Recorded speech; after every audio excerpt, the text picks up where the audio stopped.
Shri P Ramakrishnan അദ്ദേഹത്തിന്റെ ആക്ഷേപങ്ങളുണ്ട്, അതായത് തുറമുഖവുമായി ബന്ധപ്പെട്ടത്. പിന്നീട് ഈ വർഗീയതയുടെ കാര്യത്തിലടക്കം എടുക്കുന്ന ഇരട്ടത്താപ്പാണ്, വോട്ടുണ്ടാക്കാൻ വേണ്ടിയുള്ള കാര്യങ്ങൾ മാത്രമാണെന്നാണല്ലോ അദ്ദേഹം പറഞ്ഞു വെച്ചിരിക്കുന്നത്. എന്താണ് അതിനുള്ള വിശദീകരണം? എം വി ജയരാജൻ സാധാരണഗതിയിൽ അദ്ദേഹത്തിന്റെ ഇത്തരം ചർച്ചകളിൽ അദ്ദേഹത്തിന്റെ പരാമർശങ്ങൾ നേരത്തെ അഡ്വക്കേറ്റ് ലത്തീഫോട് ചൂണ്ടിക്കാണിച്ചതുപോലെ അദ്ദേഹം ഒരു കമ്മ്യൂണിസ്റ്റ് ശൈലിയിൽ തന്നെയാണ്. ആ ശൈലി മാറുന്നത് ശരിയാണെന്ന് എനിക്ക് അഭിപ്രായമില്ല.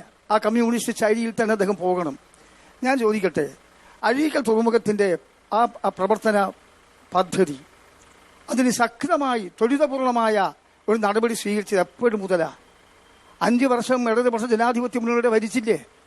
ആ 5 വർഷം എന്ത് ചെയ്തു? ഇവിടെ എന്താ ചെയ്തത്? ഇപ്പൊ കലക്ടറുടെ കമ്മിറ്റി പിരിച്ചുവിട്ടെന്നാ പറയുന്നത്. അതല്ലല്ലോ ഇവിടെ കാര്യം. ഉമ്മൻചാണ്ടി നേരിട്ട് വന്ന് അവിടെയുള്ള പദ്ധതി, അവിടെ കപ്പൽ അടുക്കുന്ന നടപടി ഉദ്ഘാടനം ചെയ്ത് മുഖ്യമന്ത്രി ഉമ്മൻചാണ്ടിയാ. കപ്പൽ വന്നത് ഉമ്മൻചാണ്ടിയാ ഉദ്ഘാടനം ചെയ്തത്. അത് നിഷേധിക്കാൻ പറ്റുമോ?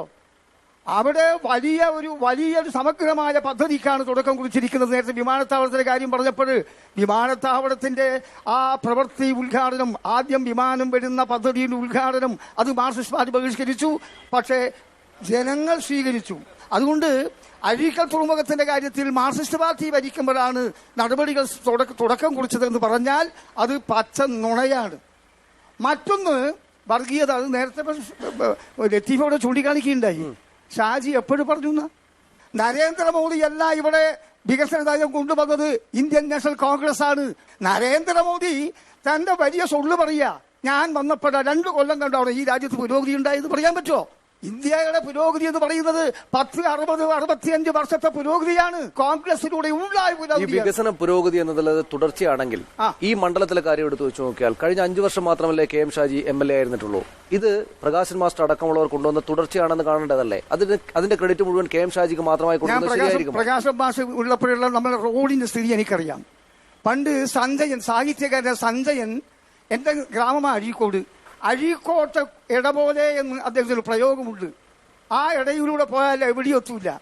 ഇന്ന് നിങ്ങളൊന്ന് നോക്കണം, അഴീക്കോട്ടെ കുണ്ടടകളൊക്കെ നല്ല മനോഹരമായ രാജപാതകളായി മാറി. നല്ല 1-ാം തരം റോഡുകൾ. ആ മീൻകുന്ന് റോഡ് എന്നൊക്കെ പറഞ്ഞാൽ വലിയ മനോഹരമായ റോഡുകളാണ്. അപ്പൊ അങ്ങനെയുള്ള ഒരുപാട് പദ്ധതികൾ ഇതൊക്കെ കെ എം ഷാജിയുടേതാണ്. കഴിഞ്ഞ 5 വർഷത്തെ UDF ഭരണത്തിൽ നിന്ന് കിട്ടിയതാണ്. അല്ല, ആരാന്റെ കുട്ടിയുടെ പിതൃത്വം ഏറ്റെടുക്കാൻ ആർക്കും കഴിയും. ഏത് കുട്ടിയെ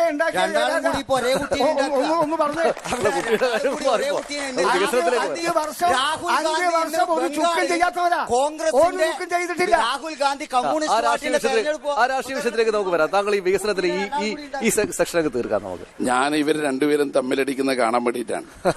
അപ്പൊ കണ്ടിട്ട്, കാരണം ഇത് മുഖ്യമന്ത്രി ശ്രീ ഉമ്മൻചാണ്ടിയുടെ ഫോട്ടോ വെച്ച് പ്രസിദ്ധീകരിച്ച സർക്കാർ പ്രസിദ്ധീകരണമാണ്. ഇതിൽ ഒരിടത്തും ഇദ്ദേഹം രാഷ്ട്രീയ ജീവിതം അവസാനിപ്പിക്കാൻ പോകുന്നത് കാണാൻ ആഗ്രഹിക്കുന്നവരോട് ഇദ്ദേഹത്തിന് ഞാൻ കൊടുക്കുകയാണ്. ദയവ് ചെയ്ത് മീഡിയ വണ്ണിന്റെ പ്രവർത്തകന്മാർ, അഴീക്കോട് തുറമുഖത്തെക്കുറിച്ച് ഒരക്ഷരം 5 കൊല്ലം ഒന്നും ചെയ്തില്ല എന്നുള്ളതിന്റെ സാക്ഷ്യപത്രം. ഉമ്മൻചാണ്ടിയുടെ വികസന പ്രവർത്തനം എല്ലാം അച്ചടിച്ചത് ഒരു ലോറി കൊണ്ടുവരേണ്ടി വരും. അതെ, ഒരു ലോറിയിൽ. അപ്പൊ ഒന്നും ചെയ്തില്ല. അങ്ങ് പറഞ്ഞു വികസന പ്രക്രിയയുടെ DNA ടെസ്റ്റ് നടത്താൻ വേണമെങ്കിൽ 34 കൊല്ലം ഒരു ത്രാസിലിട്, 5 കൊല്ലം ഏത് തൂങ്ങും. ലോറിയിൽ അഴീക്കോട് കൊണ്ടുവരട്ടെ. മാത്രമല്ല, ഇത്രയും വികസനം നടന്നതുകൊണ്ടാണ്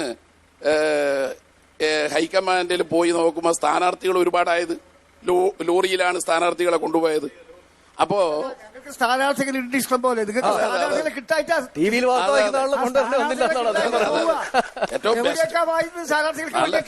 നല്ല വിലയിരുത്തലാണ് അത്. ഞങ്ങൾക്ക് ഇഷ്ടംപോലെ സ്ഥാനാർത്ഥികളുണ്ട്. അതെ, അപ്പൊ ഞാൻ കാര്യത്തിലേക്ക് കിടക്കാം.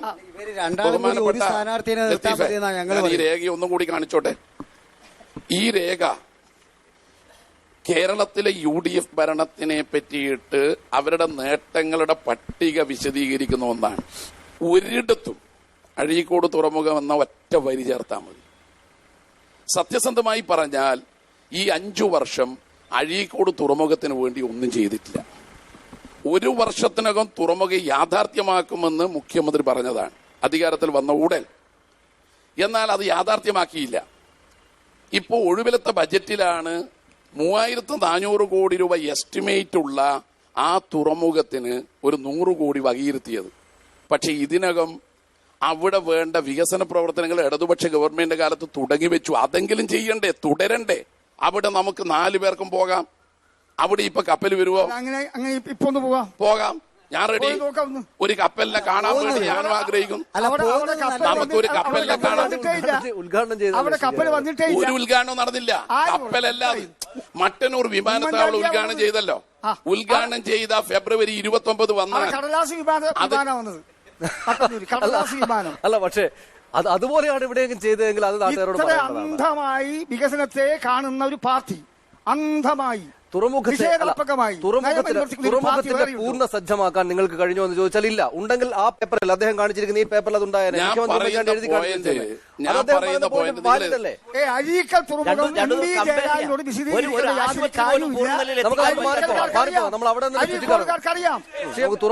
വസ്തുനിഷ്ഠമായി പരിശോധിച്ചാൽ UDF ഒന്നും ചെയ്തിട്ടില്ല എന്ന സത്യത്തിലേക്ക് വരുള്ളൂ.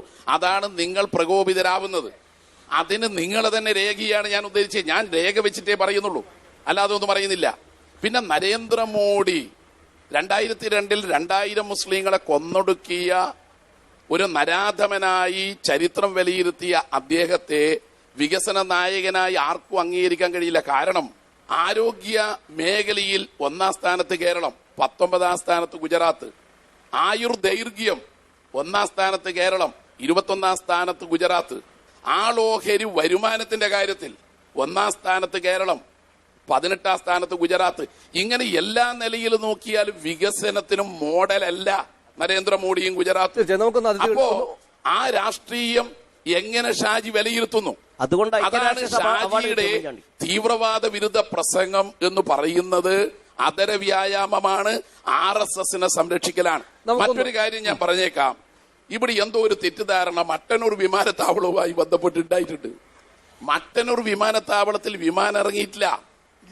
5 ആൾക്ക് യാത്ര ചെയ്യാവുന്ന നമ്മുടെ കാടാച്ചിറ സ്വദേശി ക്യാപ്റ്റൻ രഘുനാഥ് വ്യോമസേനയുടെ വിമാനമാണ് ഇവിടെ ഇറക്കിയത്.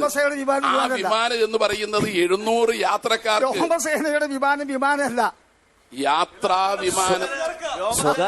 അല്ല, അതിന് പരീക്ഷണ പറക്കൽ എന്ന നിലയിൽ അങ്ങനെ പറഞ്ഞാൽ പോരെ? പരീക്ഷണ പറക്കലിന് പറ്റില്ല. വ്യോമസേന വിമാനത്താവളമാണ് മട്ടന്നൂർ വിമാനത്താവളം എന്ന് പറഞ്ഞാൽ എനിക്ക് തകരാറില്ല. മട്ടന്നൂർ വിമാനത്താവളത്തിന്റെ പരീക്ഷണ പറക്കൽ നടന്നതിന്റെ തൊട്ടടുത്ത ദിവസം ദുബൈയിൽ പോകേണ്ടുന്ന 2 ചെറുപ്പക്കാർ മട്ടന്നൂർ വിമാനത്താവളത്തിൽ വന്നു. അവിടെയുള്ളവരോട് ചോദിച്ചു, ദുബായ് വിമാനം പോയോ? അപ്പോ ഒരാള്, അവസാനത്തെ ദുബായ് വിമാനം ഇവിടെയുണ്ട്. വർഷങ്ങളായിട്ട് ദുബായിലും യൂറോപ്പിലും അമേരിക്കയിലൊക്കെ പോയിക്കൊണ്ടിരിക്കുന്ന മലയാളികളോടാണ് പറയുന്നത് അവിടെ പോയിട്ട് ടിക്കറ്റ് കിട്ടുമെന്ന് ചോദിക്കുന്നത്. ഇങ്ങനെ ജനങ്ങളെ വിട്ടികളായിട്ട് ലഭിക്കരുത്. അല്ല, അത് അദ്ദേഹം ഉന്നയിക്കുന്നത് പിന്നെ അഴീക്കോട് പോർട്ടിന്റെ കാര്യത്തിൽ ഒന്നും ചെയ്തിട്ടില്ല എന്ന് ജയരാജേട്ടൻ പറഞ്ഞു. 300 കണ്ടെയ്നറുകളും 18 കപ്പലുകളും അവിടെ വന്നിറങ്ങി 10 രൂപ കൊടുത്തിട്ട് വിവരാവകാശ നിയമപ്രകാരം തുറമുഖ വകുപ്പിനോട് അന്വേഷിച്ചാൽ താങ്കൾക്ക് മനസ്സിലാക്കാൻ പറ്റൂ. വിമാനത്താവളത്തിന്റെ കാര്യത്തിൽ ഞാൻ പറഞ്ഞത് പ്രവാസികളായ ആളുകൾ ടിക്കറ്റ് എടുക്കാൻ പോയു എന്ന് പറഞ്ഞിട്ട് പരിഹസിക്കലല്ല. നിങ്ങൾ മനസ്സിലാക്കേണ്ട ഒരു കാര്യം, എനക്കൊരു ടിക്കറ്റ് വേണേനും PR ഒന്ന് സംഘടിപ്പിച്ചാൽ മതി. വിമാനത്താവളം ഉദ്ഘാടനം ചെയ്തല്ലോ. അങ്ങനെ വിമാനത്താവളം ഉദ്ഘാടനം ചെയ്യണമെങ്കിൽ 700 യാത്രക്കാരെ യാത്ര ചെയ്യാവുന്ന വിമാനം അവിടുന്ന് പരീക്ഷണ പറക്കൽ നടത്തിയിട്ടില്ല. വിമാനത്താവളം യാഥാർത്ഥ്യമാക്കിയിട്ടില്ല. അതിന്റെ 40% പണിയെ പൂർത്തിയായിട്ടില്ല. ഇത് പറയാനാണ് ഞാൻ പറഞ്ഞത്. ഈ വാട്സപ്പിലും 40% പണി പൂർത്തീകരിച്ച ടെർമിനലിന്റെ ചിത്രം വെച്ചിട്ടാണ് ആളുകളുടെ പ്രതികരണം. അപ്പോ അതുപോലൊരു ഉദ്ഘാടനം ഇവിടെ കപ്പൽ വന്നു എന്ന് പറഞ്ഞാൽ ശരിയാണോ? നിങ്ങൾ അഴീക്കോട് മണ്ഡലത്തിലെ വികസനങ്ങളെ മുഴുവനും എതിർക്കുന്ന സമയത്ത് ലോകം മുഴുവനും അംഗീകരിക്കുന്ന KM ഷാജിയുടെ തീവ്രവാദ വിരുദ്ധ നിലപാടുകളെ നിങ്ങൾ എതിർക്കുമ്പോൾ എനിക്ക് ഒരു ചോദ്യം ജയരാജനോട് ചോദിക്കാനുള്ളത്, നിങ്ങൾ ഇവിടെ സ്ഥാനാർത്ഥിയായി സ്വതന്ത്രനെ കൊണ്ടുവന്നു. നിങ്ങൾക്ക് ഒരു CPM നേതാവ് എന്ന നിലയിൽ നിങ്ങൾക്ക് ധൈര്യമുണ്ടോ ഈ സദസ്സിൽ വെച്ച് BJP-യുടെയും അതുപോലെ തീവ്രവാദികളുടെയും വർഗീയവാദികളുടെയും വോട്ട് വേണ്ട എന്ന് ആണത്തോടുകൂടി പറയാൻ CPM നേതാവായ താങ്കൾ തയ്യാറാണോ? ഈ വർഗീയവാദികളുടെ വോട്ട് വേണ്ട എന്ന് KM ഷാജി പറഞ്ഞതുപോലെ MV നികേഷ് കുമാർ പറയും. KM ഷാജി വർഗീയവാദികളെ വോട്ട് വേണ്ടെന്ന് പറഞ്ഞിട്ടില്ല. LDF-ന്റെ വോട്ട് വേണ്ടെന്ന് പറഞ്ഞിട്ടില്ല.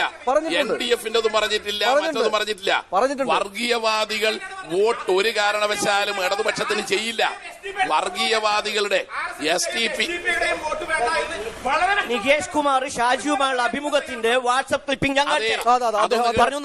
നികേഷ് കുമാർ ഷാജിയുമായി നടത്തിയ ഈ സംവാദത്തിൽ നികേഷ് കുമാർ ഷാജിയോട്, ഷാജി താങ്കളുടെ ഈ ധീരമായ നിലപാടിനെ ഞാൻ അഭിനന്ദിക്കുന്നു. തീവ്ര RSSനും NDFനും എതിരെ ഒരുപോലെ പൊരുതി വോട്ട് വേണ്ടെന്ന് പറഞ്ഞ താങ്കൾ കാണിച്ച മനസ്സിനെ ഞാൻ അഭിനന്ദിക്കുന്നുവെന്ന് നികേഷ് കുമാർ പറഞ്ഞ വീഡിയോ ക്ലിപ്പിംഗ് ഞാൻ താങ്കളുടെ വാട്സപ്പിലേക്ക് അതുകൊണ്ട് അദ്ദേഹം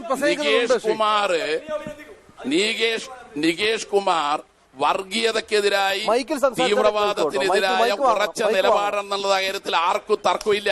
എന്തുകൊണ്ടാണ് അഴീക്കോട് മണ്ഡലത്തിൽ CPMന് സ്വന്തമായ ഒരു സ്ഥാനാർത്ഥി ഇല്ലാതെ പോയത്? എന്തുകൊണ്ടാണ് ദൃശ്യമാധ്യമ പ്രവർത്തകൻ എന്ന നിലക്ക് വലിയ കഴിവ് തെളിയിച്ച് അദ്ദേഹത്തെ കൊണ്ടുവന്ന് മത്സരിപ്പിക്കാൻ നിങ്ങൾ നിർബന്ധിതരായത്? CPMന്റെ സ്വന്തം സ്ഥാനാർത്ഥിയാണ് നികേഷ് കുമാർ. അതിലൊരു സംശയവും ആർക്കും വേണ്ട. നികേഷ് കുമാർ വിദ്യാർത്ഥിയായി ജീവിക്കുന്നത് മുതൽ, ജീവിതം ആരംഭിച്ചത് മുതൽ യഥാർത്ഥത്തിൽ ഇടതുപക്ഷ രാഷ്ട്രീയം, വിശേഷിച്ച് കമ്മ്യൂണിസ്റ്റ് രാഷ്ട്രീയത്തിലാണ്. CPIMുമായിട്ടാണ് അദ്ദേഹത്തിന്റെ കൂറ് മുഴുവൻ. അദ്ദേഹം ചെറുപ്പത്തിൽ തന്നെ മാധ്യമ പ്രവർത്തന മേഖലയിൽ പോയതുകൊണ്ട് കഴിഞ്ഞ 20 വർഷക്കാലം അദ്ദേഹത്തിന്റെ രക്തത്തിൽ അലിഞ്ഞു ചേർന്ന ആ കമ്മ്യൂണിസ്റ്റ് രാഷ്ട്രീയം, CPIM രാഷ്ട്രീയം, ഇടതുപക്ഷ രാഷ്ട്രീയം അദ്ദേഹത്തിന് പ്രകടിപ്പിക്കാൻ അവസരം കിട്ടി. MV രാഘവന്റെ 3 ഘട്ടമുണ്ട്. ഒന്ന്, ആദ്യ ഘട്ടം എന്ന് പറയുന്നത് ദീർഘകാലം CPMന്റെ പ്രവർത്തകൻ. MV രാഘവന്റെ 3 ഘട്ടം എന്ന് പറയുന്നത് ഒന്ന് മാർക്സിസ്റ്റ് കാലഘട്ടം. അന്ന് മാർക്സിസ്റ്റ് പാർട്ടിയോടൊപ്പം അദ്ദേഹം അക്രമത്തിനൊക്കെ നേതൃത്വം നൽകിയ കാലഘട്ടം. പിന്നീട് മാർക്സിസ്റ്റ് പാർട്ടി വിട്ട കാലഘട്ടം. പിന്നീട് മാർക്സിസ്റ്റ് പാർട്ടിയുടെ കൊടിയ മർദ്ദനങ്ങൾ ഏറ്റ കാലഘട്ടം. ഞാൻ ചോദിക്കട്ടെ, ഇന്ന് MV രാഘവന്റെ സഹോദരി എന്താ പറഞ്ഞറിയോ? ഞാൻ നികേഷ് കുമാർ ഞാൻ വോട്ട് ചെയ്യില്ല, ഞാൻ വീട്ടിലിരിക്കുമ്പോഴാ രാഘവട്ടന്റെ വീട് തീ വെച്ച് നശിപ്പിച്ചത് മാർക്സിസ്റ്റ് കാപാലികന്മാർ. ഞാൻ എന്തോ അത്ഭുതകരമായാണ് ഞാൻ രക്ഷപ്പെട്ടത് അന്ന്. അതുമാത്രമല്ല, MV രാഘവനോടുള്ള വിരോധം തീർക്കാൻ പർശിക്കടവിലെ പാമ്പുകളെ, മയിലുകളെ, കുയിലുകളെ, മാനുകളെ എല്ലാം ചുട്ടി ചാമ്പലാക്കിയില്ലേ? നികേഷ് കുമാർ അവിടെ പോയോ? ആ കുഴിമാടത്തിൽ പോയി നമസ്കരിച്ചോ? ഞാൻ ചോദിക്കട്ടെ, MV രാഘവനെ എതിർക്കാൻ വേണ്ടിയിട്ടല്ലേ നമ്മുടെ ഈ ജയരാജനെ നേതൃത്വം വഹിച്ചത്? 5 സരികണ്ഠം പോലുള്ള DYFIക്കാർ രക്തസാക്ഷികളാക്കിയില്ല ജയരാജ. MV ജയരാജൻ കൊലയാളിയാണ്. ആ കൊലയാളിയുടെ മോന് വോട്ട് പിടിക്കാൻ നാണുമില്ലേ നിങ്ങൾക്ക്? അദ്ദേഹത്തിന്റെ മകൻ അദ്ദേഹത്തിന്റെ സ്വതന്ത്രമായ തീരുമാനങ്ങളും നിലപാടുകളും രാഷ്ട്രീയമായി എടുക്കാൻ അദ്ദേഹത്തിന് അവകാശമില്ല. അദ്ദേഹം സ്ഥാനാർത്ഥിയാൽ എന്ത് അത്ഭുതമാണുള്ളത്? MV നികേഷ് കുമാറിന് അദ്ദേഹം MV രാഘവന്റെ മകനായതുകൊണ്ട് അദ്ദേഹത്തിന്റെ എതിർപക്ഷത്തുള്ള രാഷ്ട്രീയം തെരഞ്ഞെടുക്കാൻ അദ്ദേഹത്തിന് അവകാശമില്ലേ? അവകാശമുണ്ട്. പക്ഷേ കഴിഞ്ഞ കാലങ്ങളിൽ വിസ്മരിക്കാൻ പാടില്ല. തന്റെ പിതാവിനെ ഇത്രമാത്രം ഭീകരമായി, ക്രൂരമായി, മൃഗീയമായി ആക്രമിക്കുകയും അദ്ദേഹത്തെ അപഹസിക്കുകയും അവഹേളിക്കുകയും ചെയ്ത മാർക്സിസ്റ്റ് കമ്മ്യൂണിസ്റ്റ് പാർട്ടിയുമായി ഒത്തുചേരുന്നത് പിതൃഹത്യയാണ് എന്നാ ഞാൻ പറയുന്നത്. കേശവൻ, ഈ കാര്യം ഒരു വിഷയമാകേണ്ടതുണ്ടോ? എതിർത്തിട്ടുണ്ടോ നികേഷ് കുമാറിന്റെ സ്ഥാനാർത്ഥി? ഈ മണ്ഡലത്തിൽ ഇതൊരു പ്രധാന വിഷയം തന്നെയാണ്. കാരണം സഖാവ് MVRന്റെ വീട് ആക്രമിച്ച് തകർത്ത് അത് ഇന്ന് കാട് മൂടി കിടക്കുന്ന ഒരവസ്ഥ പാപ്പനശ്ശേരിയിൽ കാണും. ഇന്നും ആ വീട് റിനോവേറ്റ് ചെയ്യപ്പെട്ടിട്ടില്ല. ആ വീട് ഇന്നും കാട് മൂടിക്കിടക്കുകയാണ്. തകർത്ത വീട് കാട് മൂടിക്കിടക്കുക. 1. 2, നികേഷ് കുമാറിന് ഒരു കാര്യം കൂടി ചെയ്യാമായിരുന്നു. സഖാവ് AKGയുടെ പ്രതിമയിൽ പുഷ്പാർച്ചന നടത്തി, അതുപോലെ പ്രത്യക്ഷത്തിൽ MVRന്റെ കുടീരത്ത് പോയി. അതോടൊപ്പം ഈ കൂത്തുപറമ്പിലെ രക്തസാക്ഷികളുടെ സ്മൃതി മണ്ഡപം അത് മറ്റൊരു മണ്ഡലത്തിലാണെന്ന് നമുക്ക് സമ്മതിക്കാം. എങ്കിൽ കൂടി MVRന്റെ മകൻ എന്നുള്ള രീതിയിൽ ഒരു പുനർചിന്തനം ആഗ്രഹിക്കുന്നുവെങ്കിൽ ആ രക്തസാക്ഷികളുടെ മണ്ഡപത്തിലും കൂടി ചെന്ന് ഒരു പുഷ്പാർച്ചന നടത്തിയിരുന്നെങ്കിൽ ഇവിടുത്തെ സാധാരണക്കാരൻ അതിനെ നല്ല രീതിയിൽ കാണും. പക്ഷേ താങ്കൾ BJPക്കാർ ഇങ്ങനെ ഇതിനെ കളിയാക്കുകയും ആ സ്ഥാനാർത്ഥി പരിഹസിക്കുകയൊക്കെ ചെയ്യുന്ന ഒരു കാര്യം എന്താണെന്ന് കളിയാക്കുന്നില്ല. ഈ ജില്ലയിലാകെ തന്നെയും BJPയിൽ നിന്നടക്കം CPMലേക്ക് ആളുകൾ വരികയാണ്. OK വാസുവിനെ പോലുള്ള പ്രധാനപ്പെട്ട നേതാക്കൾ അങ്ങോട്ടേക്ക് പോയി. അതുകൊണ്ടുണ്ടാകുന്ന ബുദ്ധിമുട്ടാണ്. അവരുടെ രാഷ്ട്രീയം ശരിയാണെന്ന് തിരിച്ചറിഞ്ഞുകൊണ്ടാണ് OK വാസു, MV നികേഷ് കുമാർ വരെയുള്ളവർ അങ്ങോട്ടേക്ക് പോകുന്നതെന്ന് കാണണ്ടേ? അത് വാസു മാഷ് മുതൽ പേർന്ന് പറഞ്ഞില്ലേ, വാസു മാഷും അശോകനും 2 പേരാണുള്ളത്. 2000-ലധികം ആളുകൾ BJPയിൽ നിന്ന് രാജിവെച്ച് പോകുന്നു എന്ന് പറഞ്ഞിട്ട് പാനൂർ ഗ്രൗണ്ടിൽ പരിപാടി നിശ്ചയിച്ചിട്ട് അവിടെ എത്ര പേർക്ക രക്തഹാരം ഇട്ടുകൊടുത്തത്? വാസുമാഷും, ഞാൻ മുഴുവൻ പറയട്ടെ, വാസുമാഷും അശോകനും ഉണ്ടാവും ഇല്ലേ? അതിനപ്പുറം ആളുകൾ പോയിട്ടില്ല. അതിനപ്പുറം ഇവിടെ അമ്പാടിമുക്കിൽ പോയി എന്ന് പറഞ്ഞ കൂട്ടർ തിരിച്ചു വന്നു. അവർ ഈ വിഷയം അതല്ല. വിഷയം എന്താന്ന് ചോദിച്ചാല്, എനിക്ക് അത്ഭുതം, ഭാരതീയ ജനതാ പാർട്ടിക്ക് അത്ഭുതം തോന്നുന്നത് ഈ ഒരു അടി ഇത് ബംഗാളിൽ കാണുന്നില്ല, അവിടെ ഒരുമിച്ച് കാണുന്നു, ഇവിടെ തമ്മിലടിക്കുന്നു. 2, ഭാരതീയ ജനതാ പാർട്ടിയുടെ ഒരു പ്രതിനിധി നിയമസഭയിൽ ഉണ്ടാവണമെന്ന് ആഗ്രഹിക്കുന്ന ജനങ്ങൾ ആഗ്രഹിക്കുന്നത് നമ്മൾ മറന്നിട്ടില്ല. സ്പീക്കറുടെ കസേര ചവിട്ടി പൊളിച്ചതും അവിടെ 18 ലക്ഷത്തി ചില്ലറ രൂപയുടെ നാശനഷ്ടം ഉണ്ടാക്കിയതും അവിടെ നടന്ന ആഭാസങ്ങളും പുറത്തുനിന്ന് ജനങ്ങൾ വീക്ഷിക്കുന്നുണ്ട്.